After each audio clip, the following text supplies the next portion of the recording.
Halo Social Friends, kembali lagi di Sosiologi Punya Cerita.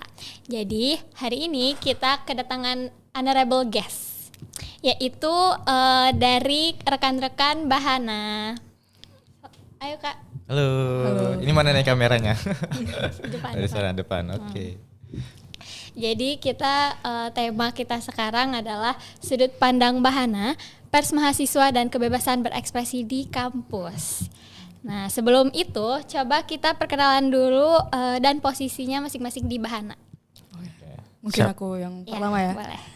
Perkenalkan, aku Fitri Yana Anggraini sebagai pemimpin redaksi di LPM Bahana Mahasiswa. Oke, selanjutnya Bang. Oke, perkenalkan nama aku Wahyu Prayuda, biasanya dipanggil Wahyu. Di Bahana Mahasiswa sendiri, aku di penelitian dan pengembangan begitu. Oke, salam kenal ya Kakak dan Abang. Salam kenal.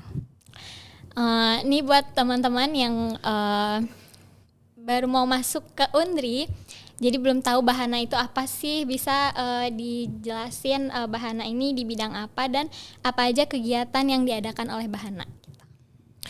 Nah, mungkin menjawab itu ya. Di Bahana Mahasiswa sendiri itu banyak banget kegiatannya. Jadi kami sebentar lagi nih kan ada penerimaan mahasiswa baru ya. Jadi kami akan melaksanakan pelatihan jurnalistik tingkat dasar begitu. Nah, selain itu kami juga ada pelatihan jurnalistik tingkat lanjut nasional yang telah diselenggarakan kemarin tuh pada tanggal 10 sampai 14 Juni 2026. Nah, di pelatihan jurnalistik tingkat lanjut nasional itu dari berbagai pesertanya dari berbagai wilayah di Indonesia gitu. Kemarin ada dari Aceh, dari Sumatera Utara, Sumatera Barat dan juga pastinya ada di Riau. Nah, tentunya di Bahana ini ada banyak nih kegiatan yang bisa dilakukan seperti ada podcast gitu, ada menulis, ada videografi, fotografi, itu kami lakukan di Bahana Mahasiswa itu. Ada tambahan dari Kakak? Mungkin sama sih, fokusnya bukan hanya di jurnalistik, tapi juga di fotografi, videografi, juga desain pastinya. Kita bahas karena Bahana ini pasti membahas isu-isu terkini gitu ya. Kira-kira isu-isu apa yang paling sering diangkat di sekitaran kampus ini gitu? Mungkin karena kita pers mahasiswa kampus, tentunya topik yang kami angkat berhubungan dengan masalah-masalah atau isu di kampus. Dan memang kebanyakan mungkin terakhir kali kan BEM FISIP juga mengadakan aksi simbolik tuh di depan depan gerbang Unri. Nah, itu salah satu bentuk isu-isu yang kerap kami liput. Dan memang apapun isu, mau itu isu ataupun sifatnya soft news, prestasi dan segala macam yang ada di Unri, itu tetap kami beritakan kok. Gitu. Berarti di luar kampus juga? Di luar kampus juga, tergantung seberapa besar nilai berita bersangkutan. Dan seberapa penting, krusial berita yang perlu kita angkat ini untuk diketahui banyak halayak. Ngomong-ngomong, kita juga lagi di kampus kan. Terus tema kita juga kebebasan berekspresi di kampus. Seberapa bebas sih sebenarnya pers mahasiswa ini di lingkungan kampus? Terus ada nggak batasan yang secara tidak langsung gitu? Oke, seberapa bebas persma di kampus? Mungkin ya sebenarnya rata-rata ya semua LPM di Indonesia itu juga pasti merasakan adanya keterbatasan hal itu. Karena kita sebenarnya bukan lembaga yang totally independent. Kita masih dapat pemasukan dari rektorat.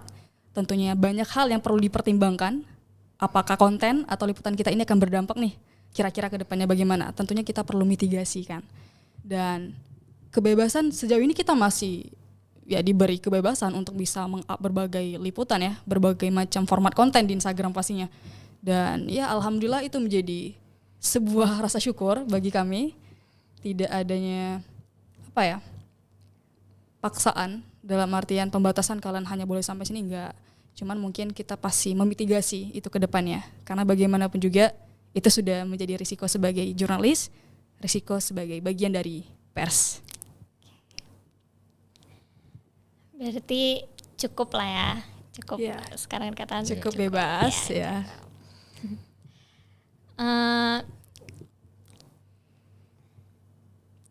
di era media sosial sekarang nih, kan semua orang jadi jurnalis dadakan gitu ya, kayak di-upload di sosmed gitu.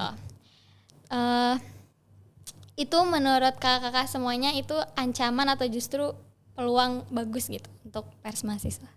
Oke, sebenarnya kalau dalam fenomena jurnalistik itu kita bilang sebagai fenomena journalism citizen atau citizen journalism, artinya jurnalisme warga. Dan apakah itu menjadi peluang atau tidak, tentunya pasti ada plus minus. Plusnya adalah itu juga bakal membantu kita nih sebagai media dan media profesional sesuai dengan kode etik untuk bisa mendapatkan isu-isu terbaru. Dan pastinya mereka kan lebih cepat nih untuk bisa update informasi kejadian aktual. Dari sana kita bisa eksekusi dengan cara yang lebih sesuai dengan kode etik jurnalistik sudah ditentukan. Nah itu plusnya tuh, kita juga bisa kerjasama. Apa nih informasi yang kalian dapat terbaru gitu. Dan itu bisa kita tindak lanjut. Dan minusnya adalah itu bisa mengarah kepada hoax, misinformasi, bahkan disinformasi. Nah, misinformasi kan agak sedikit berbeda nih dari dis. Misinformasi itu kecelakaan tidak disengaja, artinya tidak sengaja menyampaikan informasi yang salah atau yang miss. Sedangkan di informasi ini ada kecenderungan untuk sengaja menyebarluaskan informasi yang tidak tepat. Nah itu yang mungkin akan sangat disayangkan karena jurnalisme warga tidak punya dalam tanda kutip kompeten atau capability di bidang itu sendiri. Jadi banyak sekali warga ataupun masyarakat yang menyebarluaskan informasi tanpa verifikasi lanjutan. Nah itu yang bakal kami eksekusi lebih lanjut dengan cara-cara yang benar ya, sesuai dengan kode etik jurnalistik. Begitu. Gitu sih. Berarti semua anggota Bahana itu udah pernah meliput ya? Iya, karena pastinya di pelatihan jurnalistik tingkat dasar itu kami melakukan pelatihan untuk meliput begitu. Jadi bisa dipastikan semua yang sudah ada di Bahana itu pernah meliput. Betul. Ada nggak satu cerita atau pengalaman dari kakak sama abang semua yang berkesan selama ada di Bahana? Wah, mulai dari siapa dulu nih? Wahyu dulu deh. Mulai dari aku dulu ya. Nah, yang paling kayaknya berkesan semua ya kalau di Bahana ya. Tapi saat liputan demo sih gitu. Jadi kan pas demo DPR ya, apa itu ya? Demo ini apa? RUU TNI gitu. Nah pas demo itu aku sampai manjat pagar gitu untuk ngefotoin para pendemo gitu. Dan itu hujan-hujanan kan, jadi kayak wow begini ya proses meliput demonstrasi begitu. Asik ya. Asik. Dan banyak sih yang berkesan dan seru di Bahana, apalagi kita kan untuk mewawancarai narasumber, nah kita kan harus mendengar, kita harus memberi perhatian gitu kepada narasumber gitu. Dan banyak cerita-cerita yang menarik sih dari narasumber. Kalau aku gitu. Oke, itu kalau Wahyu ya. Kalau aku mungkin ini sih. Terkali kan memang kita melangsungkan kegiatan pelatihan jurnalistik tingkat lanjut nasional. Nah kebetulan pematerinya itu datang satunya dari Tempo, itu Mas Erwan. Ini momen dimana aku juga, wah ternyata ini penting banget gitu. Yaitu cara berpakaian kita sebagai wartawan. Nah banyak sekali wartawan di lapangan itu ketika wawancara mungkin tidak proper ya. Dari segi pakaiannya ataupun dari atribut yang mereka bawa. Nah ternyata penting banget gitu untuk bisa melakukan pendekatan kepada narasumber. Yaitu dengan menggunakan pakaian sopan. Dengan menunjukkan profesionalitas kita sebagai bagian dari jurnalis. Yang kerap kali itu diabaikan. Nah itu menjadi momen yang berkesan di aku karena mungkin banyak sekali jurnalis ataupun wartawan yang mengabaikan hal itu. Perlu sekali untuk menyesuaikan dengan narasumber, berpakaian sopan, sepatu, berkemeja ataupun ya menyesuaikan dengan siapa yang bakal kita wawancara. Itu sih. Berarti pelatihan tingkat nasional itu online ya Kak? Itu dilakukan secara offline. Oh jadi yang dari Aceh yang itu tuh? Iya datang ke sini, datang ke Riau, datang ke Pekanbaru lebih tepatnya. Yeah. Seru ya berarti. Seru. Ketemu banyak orang kan.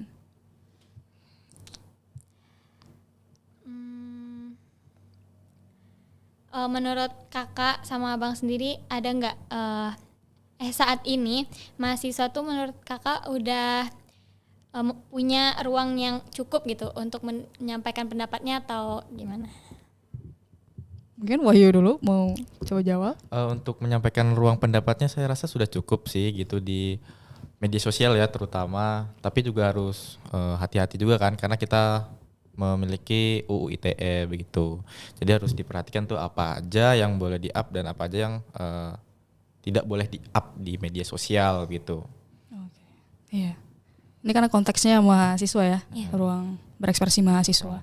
Berbicara tentang ruang kan bukan hanya soal fisik, tapi juga soal digitalisasi. Karena kita sudah di era digitalisasi kan sekarang.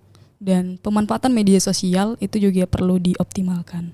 Dan menurut saya itu sudah cukup ini ya, maksudnya mahasiswa sudah cukup mawas untuk bisa menggunakan dan memanfaatkan multimedia.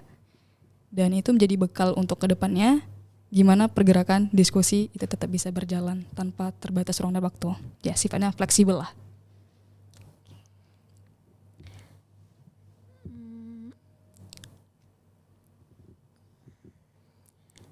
Apa harapan Bahana untuk budaya diskusi tadi dan kebebasan berekspresi di dalam maupun luar kampus ke depannya? Oke, harapannya ya, yang pasti tetap ada, tetap diskusi. Aku pernah baca salah satu kutipan dari Descartes, cogito ergo sum. Aku berpikir maka aku ada. Jadi langkah awal diskusi itu adalah karena kita berpikir. Adanya ruang skeptisme di sana. Kita menyisakan ruang keraguan untuk bisa bertanya. Dan dengan berpikir, maka lahirlah banyak gagasan. Nah, gagasan itu bakal baik ketika diimplementasikan dengan jalan yang tepat, dengan jalan yang sesuai. Dan aku harap kita bisa lebih menggaungkan hal-hal seperti itu. Baca buku atau apapun, lakukanlah dengan semua kalangan. Tidak hanya terbatas pada mahasiswa, tapi juga masyarakat dan ya kalangan lainnya. Kalau dari Bang Wahyu? Kalau dari aku karena ada perkembangan teknologi ya, kita sebagai mahasiswa kalau misalnya kita dalam diskusi itu kan pertanyaan dari AI nih begitu, juga jawabannya juga dari AI itu kan tidak menimbulkan apa ya kekritisan gitu dalam cara kita berpikir. Nah harapannya ke depan kita terdapat lebih banyak lagi diskusi-diskusi di luar begitu. Benar apa yang telah disampaikan oleh Kak Fitri tadi, bagaimana kita menyediakan ruang skeptisisme gitu. Kayak ya kalau misalnya kita bisa berdiskusi gitu lebih banyak lagi di luar, bertemu dengan berbagai macam orang dengan pikirnya, itu akan seru banget gitu loh untuk menciptakan ruang diskusi itu. Berarti banyak-banyak berdiskusi ya supaya pemikirannya kritis. Betul. Jadi pertanyaannya nggak dari AI. Iya. Mungkin pertanyaan tentang pers mahasiswa segitu aja sih. Boleh dikasih tahu nggak ke teman-teman semuanya lebih rinci lagi apa program yang soon akan dilaksanakan oleh teman-teman? Oke, mungkin bagian litbang nih ya, boleh jelasin. Nah untuk karena ini penerimaan mahasiswa baru, jadi ya sebentar lagi kami akan mengadakan pelatihan jurnalistik tingkat dasar untuk mahasiswa. Nah bagi teman-teman yang tertarik boleh banget nanti ikut untuk bergabung begitu. Nanti akan diumumin di Instagram Bahana Mahasiswa. Nah Instagram Bahana Mahasiswa itu Bahana_Unri atau juga di @kenalbahana begitu teman-teman. Oke. Itu yang paling mendatang ya. Iya. Mungkin segitu aja pertanyaan dari kami. Makasih teman-teman Bahana udah bertukar pikiran dengan kami. Semoga kedepannya kita bisa menjalin hubungan antara IMS dan Bahana. Tentu. Terima kasih kembali juga sudah mengundang kami sebagai pembicara di podcast. Iya, sama-sama. Mungkin sekian aja dari kita di episode kali ini. Terima kasih teman-teman yang udah nonton. Jangan lupa subscribe dan share ke teman-temannya. Dadah.